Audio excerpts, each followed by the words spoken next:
Hola, bienvenidos a todos mis amigos. Welcome to the Spanish channel and grammar checkpoint 14. Today it's a BOGOF, buy one get one free, 2 tenses for the price of one.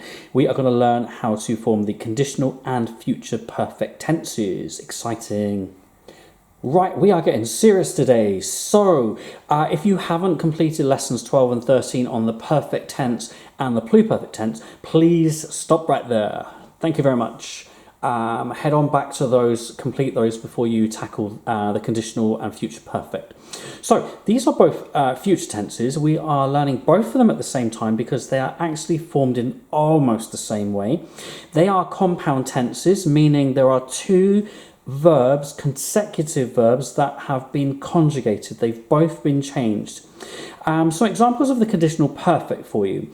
I would have played. Notice the conditional aspect. I would have. I would have visited.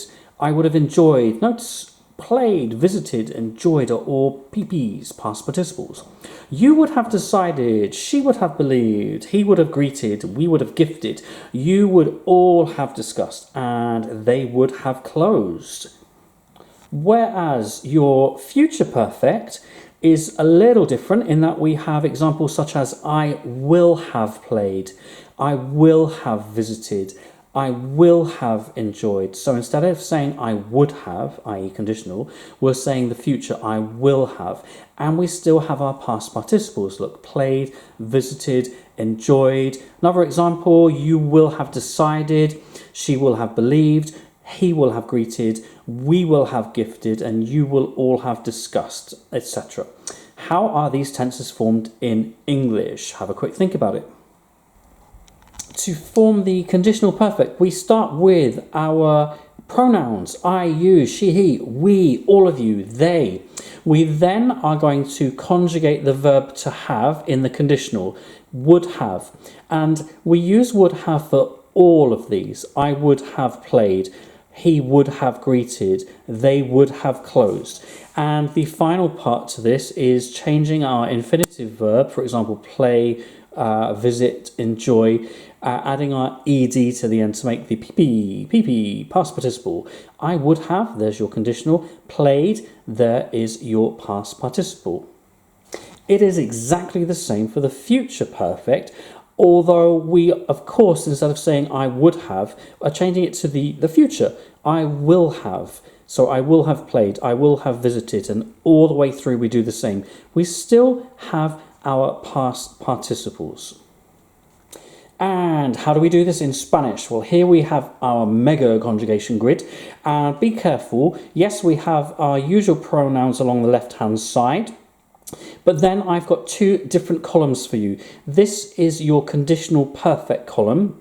I would have, you would have, she or he would have, we would have, all of you would have, they would have.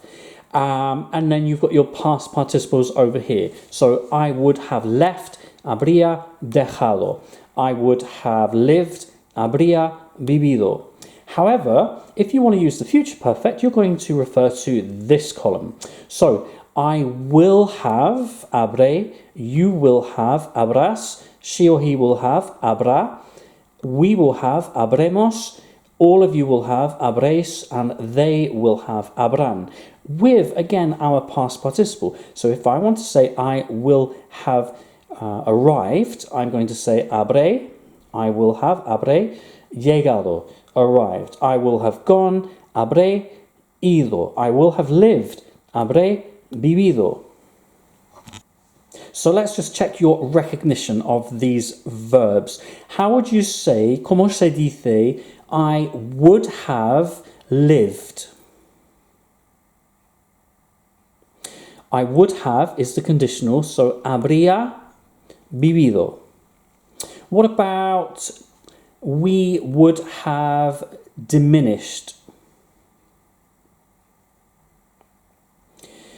Would have is still conditional. We, nosotros, habríamos disminuido.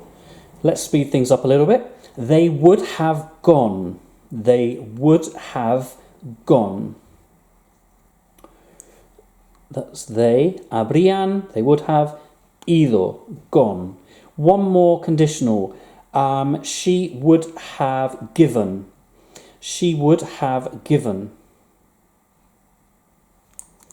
She would have. Habría dado. Let's think about future perfect. I will have lived. I will have lived. That's the I. Habré vivido. Habré vivido. You will have arrived. You will have arrived. Tú is you, so we use that row. Habrás llegado.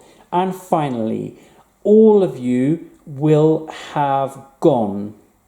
All of you will have gone. All of you, you plural, vosotros, so it's that row. Habréis ido. Habréis ido. And on that note, I've got 12 conjugations for you to have a go at using both the conditional and future perfects. I'll come back to you shortly. Gracias.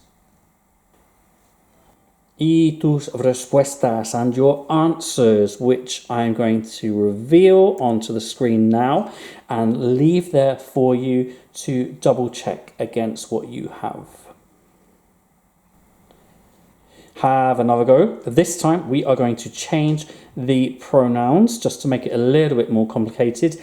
And for these in red, they are all irregular verbs, which means you really will have had to completed the previous two lessons or refer back to those certainly to work out how to say those past participles, which are all irregular.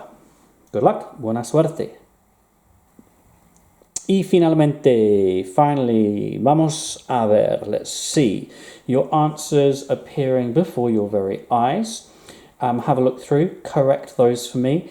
Do pay attention to your irregular past participles, your irregular PPs over here. Dicho for said, hecho for made, escrito for written, vuelto for returned, visto for seen, puesto for put. Okay, off you go. And if you've got any comments or questions to make, please do leave them in the comment section below and I will get back to you. Gracias. Y hemos terminado. We have finished. Good job, everybody. As always, the more complex the tenses you learn, compound tenses are inherently much more complicated to use, the better if you are in an exam group situation. If you want to use a variety of quality tenses to elevate your written and spoken work, compound tenses are fantastic for that.